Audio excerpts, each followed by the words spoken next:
giving attention. That's really what grateful is. A Buddhist asked me, I don't believe in a God, so who am I grateful to if I'm grateful? All it means is appreciation, giving attention, acknowledging the presence of another life form, another form, and feeling the goodness there.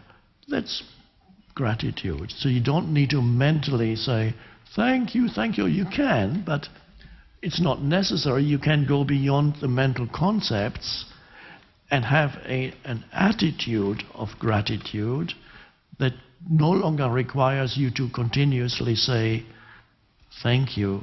At the beginning, as you shift, it might be helpful from time to time, but it's no longer necessary. It's just a quiet recognition of the presence of other life forms, whether so-called alive, like a tree, or so-called not alive.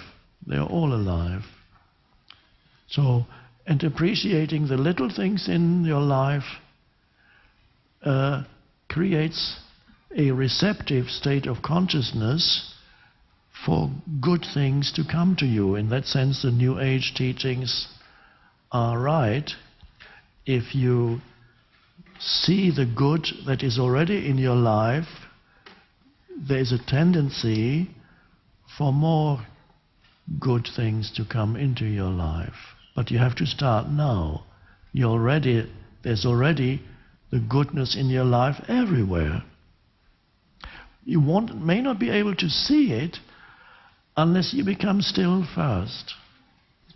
Because through the mental concepts, they'll tell you, I'm supposed to look at my pencil? What are you saying?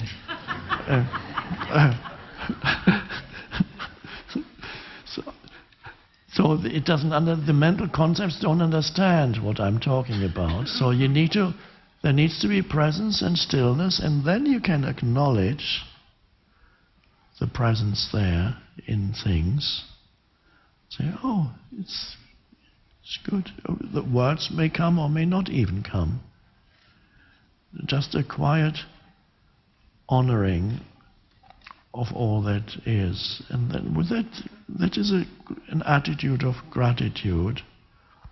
And the same applies to the things around you, the weather.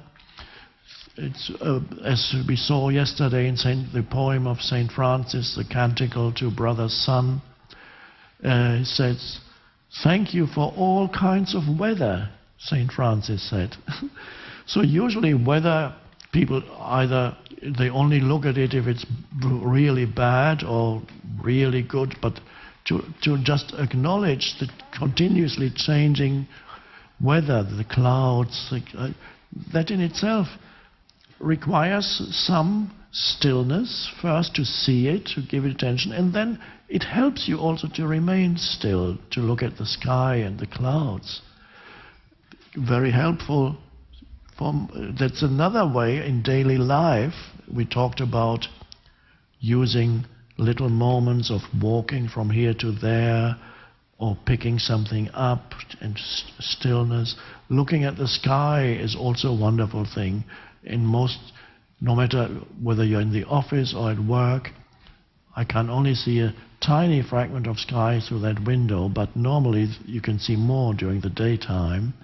And that is also anything natural, sky, clouds, plants, flowers, and then anything, just